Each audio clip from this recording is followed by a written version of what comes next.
שלום, שמי אלישע האס, ואיתי נמצא ידידי, איש חוג הפרופסורים, דוקטור צבי סדן, ואנחנו רוצים לעסוק בשאלה כיצד להתאקלם אצלנו בתוך תשתית התודעה של המפעל הציוני תרבות זרה שמאיימת על עצם קיומנו. אבל לפני שניגש לבעיה, פרסומת אחת. תחשבו טוב מה יקרה אם מחר בבוקר ערוץ טוב יפסיק להתקיים. ערוץ שאומר אמת, אומר אמת על ביטחון המדינה, לא חושש להגיד אותה, זה הערוץ הזה. אין ספק שערוץ טוב, הייתי אומר, זה הערוץ הרחב לאינטליגנציה הלאומית. יש רק דבר אחד שעומד לנו מול העיניים, הזהות היהודית של עם ישראל בארץ ישראל. אין נרטיב חד וברור, בדומה לאקטואליה יהודית, למה אנחנו פה ואיך אנחנו חייבים להיות כדי לשרוד במזרח התיכון. אני מבסוט מהערוץ שלכם בצורה בלתי רגילה, ממש מכור. אנחנו כמעט לבד במערכה התקשורתית המונהגת על ידי מהנדסי תודעה של רעיונות השמאל הקיצוני והפרוגרסיבי. חשוב שיהיו כמה שיותר ערוצים וכלי תקשורת שמפיצים תפיסת עולם שונה מהמיינסטרים התקשורתי. סוף סוף אין מה שנקרא צנזורה של אנשי שמאל, אף אחד, אבל אף אחד לא יסתום לנו את הפה. יש לכם אומץ, תמשיכו. רק שלא יחבלו בכם, זה הבעיה. אתם מובילי דעת קהל, באומץ רב. אנחנו חלק מעם, קבוצת ימין שמבינה את המורשת שלנו, את האתוס שלנו, מאיפה באנו, על מה נשמור כדי שיהיה לנו עוד לאן ללכת. לחצו על הקישור כאן מתחת לנגן ותעזרו לנו להמשיך לעשות את מה שאנחנו עושים כל כך טוב. שלום, חזרנו. כיוון שאנחנו עוסקים בתשתית תודעתית של המפעל הציוני והבעיות שלה, אני מאוד ממליץ להאזין לערוץ טוב שעוסק בשאלת התודעה. אז עכשיו, אנחנו הגדרנו את השאלה כיצד חדרה תרבות זרה לתוך התשתית התודעתית שלנו. אני רוצה להציע הסבר ביולוגי במידה מסוימת, כי אני איש מדעי החיים. העולם המערבי הנוצרי וגם העולם היהודי, התשתית התרבותית הייתה תרבות שעל בסיס טרנסדנטי. כלומר, היה עוגן חיצוני לחיים, שהוא נתן את התוקף לדרישות המוסריות.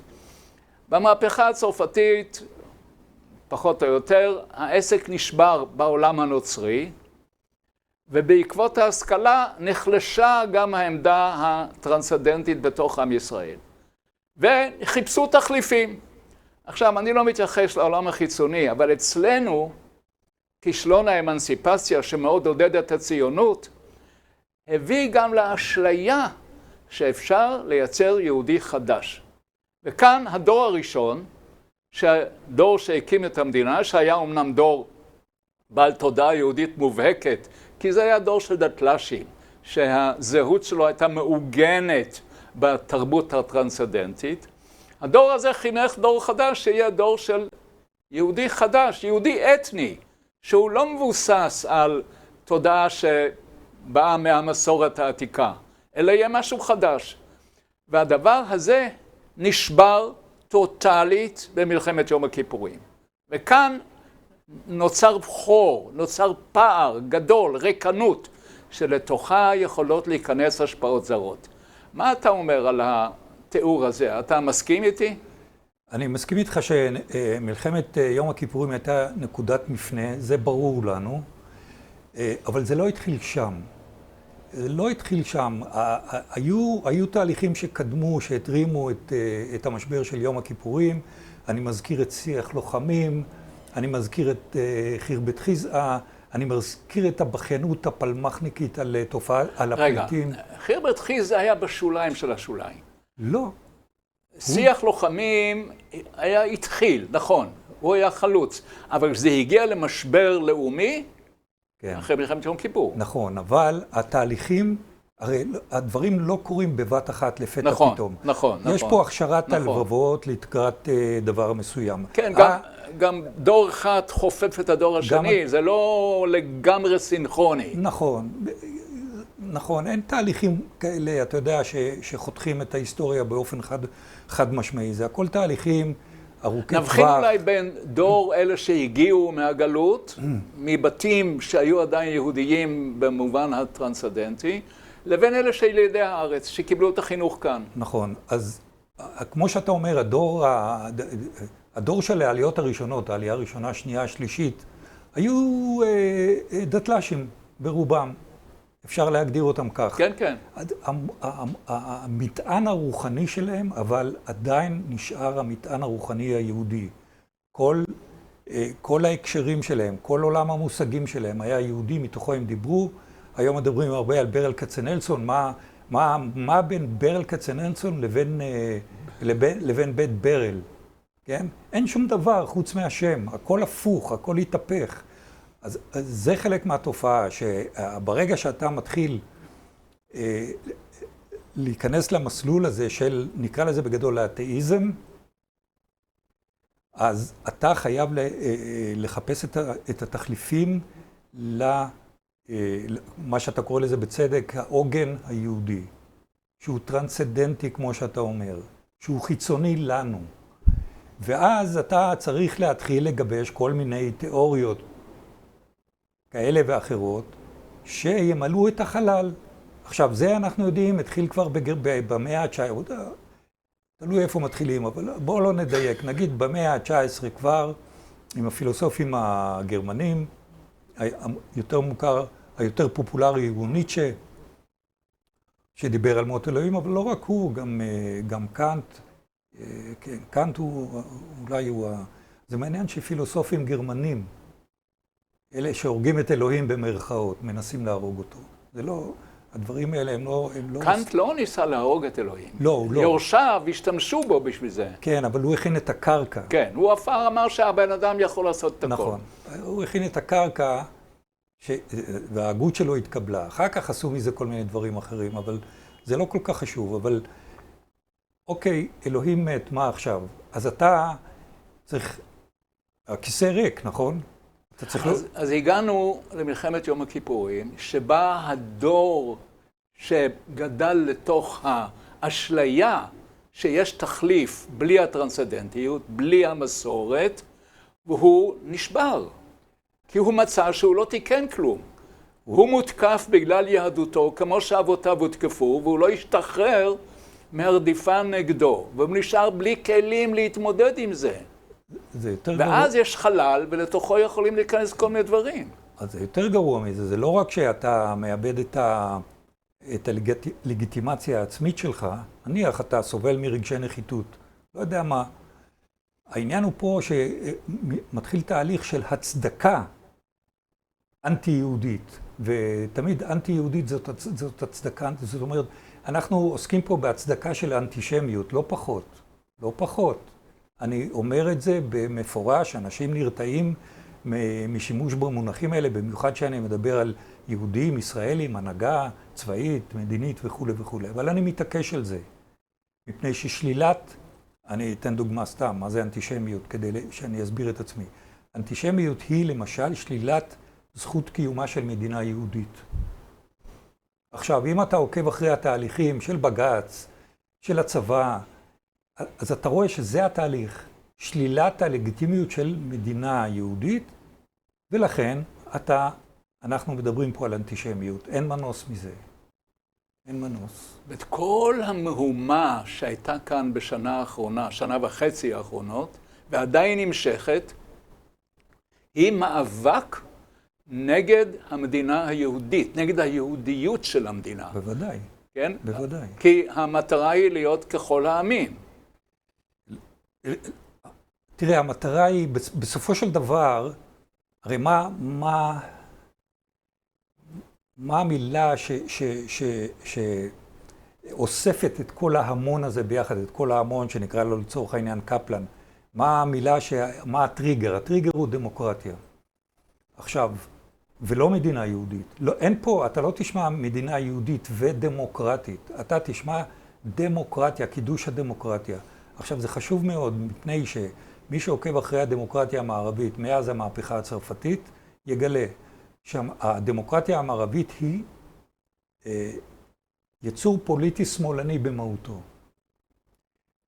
ככזה, הדמוקרטיה היא לא באמת דמוקרטיה, היא לא נותנת להשקפות אחרות דריסת רגל בפוליטיקה, ושאני אומר פוליטיקה זה לא רק הפרלמנט, פוליטיקה זה כל החיים שלנו. הכל פוליטי. אין אתר פנוי ממנה, מהפוליטיקה. ולכן כשאני אומר הדמוקרטיה היא במהותה תפיסת עולם של השמאל, אז אני כבר לא מדבר על דמוקרטיה. אם כל הזמן אנחנו מקבלים דמוקרטיה שמאלנית, אז איפה פה הדמוקרטיה? כן, אבל דיברנו בעבר על הבעיה של מה שנקרא הפרוגרס, כן, הפוסט-מודרניזם. עכשיו, הפוסט-מודרניזם שולל את מערכות הערכים בכלל. נכון. הוא משחרר אותנו ממערכות הערכים, אין אמת, אין שקר, אין... לא, יש אמת ושקר, אבל אחרים ממה שאתה חושב. זאת אומרת, הפוכים, לא אחרים, הפוכים. אני רואה את זה אפילו במדעי הטבע. יש התרופפות של הקריטריונים לאמת מדעית כבר. כלומר, יש כאן שבר תרבותי. מאיפה בא הדבר? אני מבין שזה נכנס אצלנו יותר, ביתר שאת, בגלל המשבר של מלחמת יום הכיפורים. כן. וזה הביא אותנו לאנשים שחיים במציאות מדומיינת, כמו כל הסכם אוסלו, שהוא מציאות מדומיינת, או כמו שהרמטכ"ל ב6 באוקטובר לא מבין מה שהולך לקרות, והוא חי במציאות מדומיינת. נכון. הרעיון הזה של לעבור למציאות מדומיינת, זה רעיון פרוגרסיבי, נכון? נכון. מתי זה נקלט אצלנו? אז שוב פעם אני אומר, זה תהליך ארוך. אני חושב שאם אני צריך לשים את האצבע על תאריך מסוים, זה יהיה דווקא ועידת דרבן של 2001, שאנשים לא שמים לב לאירוע הזה, זה אירוע טקטוני, ששם העולם מקבל את ההנחה הבסיסית שישראל היא ישות קולוניאליסטית גזענית, והשמאל בארץ מאמץ את הגישה הזאת. אבל למה השמאל הישראלי אימץ את זה? זה הרי אחרי מלחמת יום הכיפורים. זה כן. כבר 10 שנים אחרי מלחמת יום הכיפורים. כן, אבל בכל העולם הדברים האלה לא מתחילים... יותר, מה? טעיתי. זה 20 שנה כמעט. תראה, זה קורה, בכל התהליך הזה הוא תהליך שמתחיל להאיץ את עצמו. אתה זוכר היסטוריון שנקרא טוינבי? ודאי. טוינבי כן, טוינבי הגדול. שבגין התווכח איתו, נכון? מנחם בגין. לא, יעקב הרצוג. כן, נכון, אבל גם יעקב הרצוג כתב ספר על האירוע הזה. לא חשוב. טוינבי נחשב היסטוריון מאוד מאוד חשוב, ואמר בתחילת שנות ה-60, שישראל היא מניפסטציה אחרת של הנאציות, של הנאציזם. זאת אומרת, ואז אמנון לורד אמר על טוינבי בהזדמנות, שהוא אומר שההבדל היחיד בין טוינבי להיטלר זה רק שטוינבי היה אנטישמי רטורי, והיטלר היה אנטישמי מעשי.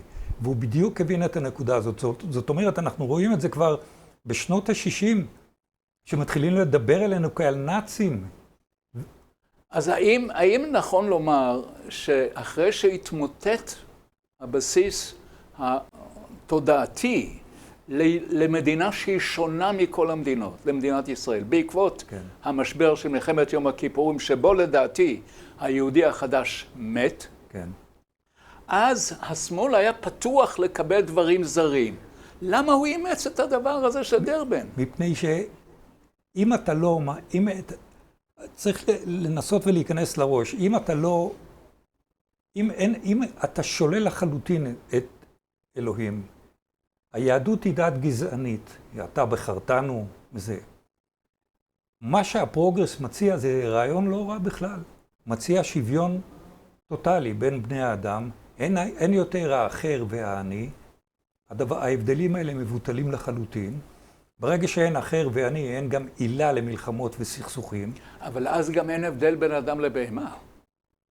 נכון, אז אתה רואה היום... זאת אומרת, זה ביטול האנושיות. נכון, אז אתה רואה היום את כל הסיפור הזה של מגדר, לצורך העניין, או זהות אישית. היום אנשים לוקחים לעצמם, וזה נתפס כבר כלגיטימי. זאת אומרת, זה בסדר גמור אם אדם יציג את עצמו כחתול או כנמר. אז אם הוא מציג את עצמו כנמר, אז באמת אין הבדל בינו לבין החיה. לא רק זה, רק שנייה, החיות עדיפות על בני האדם, מפני שבחיות אין את הרוע האנושי. וגם אי אפשר לצפות מהם למוסריות. נכון, הן פועלות על פי הטבע, על פי טבען, ואתה לא בא אליהן בשום דרישה, ולכן החיה טובה אפילו יותר מהאדם. האדם, הפרוגרסיבים רואים את האדם כיצור רע במהותו, שהוא לא בר תיקון, אי אפשר לתקן את האדם, אין תיקון לאדם. הרי ביהדות ובנצרות יש תיקון, אתה יכול לתקן את עצמך, נכון? חזרה בתשובה. בדיוק. כן. הם מחקו את האפשרות של תשובה. אבל עדיין, אתה לא יכול להתכחש למה שהאדם מעולל, לעצמו, לאויב שלו, לטבע, לסביבה. אתה לא יכול להתכחש לזה, הרי קורים דברים פה. ואז אתה צריך למצוא איזשהו פתרון לאדם עצמו. ואיך אתה עושה את זה? אנחנו שוב פעם חוזרים ל-DNA. אתה מתחיל ליצור, לשאוף לפחות, השאיפה היא ליצור יצורי כלאיים של בני אדם וחיות.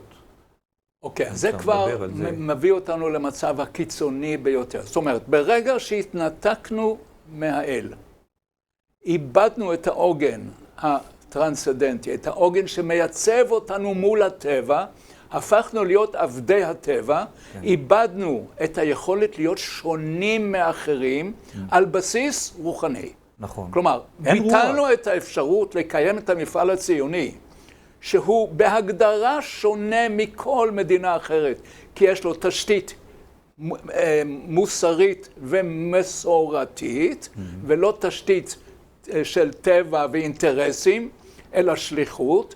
איבדנו את זה, אנחנו לא יכולים להתמודד עם האויב שרואה בנו דבר בלתי נסבל, גם מבחינה דתית וגם מבחינה גיאופוליטית. נכון. כלומר, אנחנו כאן חולים במחלה מאוד מסוכנת.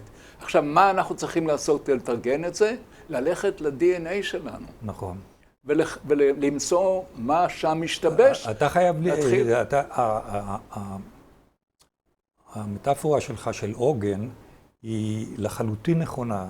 עכשיו, מה שהחברה בישראל, ואני חושב שזה קורה, היא צריכה לעשות זה לחבר את החוט של הבלון לעוגן. אנחנו כמו בלון מתנופפים ברוח. אם אנחנו לא נהיה קשורים לעוגן, אנחנו נעוף. נכון. הבלון יכול להתנועע מפה לפה, מפה לפה, אבל כל עוד הוא קשור לעוגן, הוא לא יזוז, הוא לא יעוף. עכשיו, זה מצבו של הדור של בוגרי מלחמת יום הכיפורים.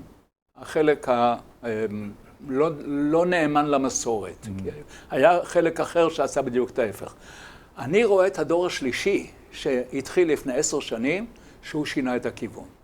זה דור שמחפש את העוגן, ומחפש את החיבור למסורת, שהיא נותנת לנו את האפשרות להתמודד עם כלול הכוחות שפועלים נגדנו.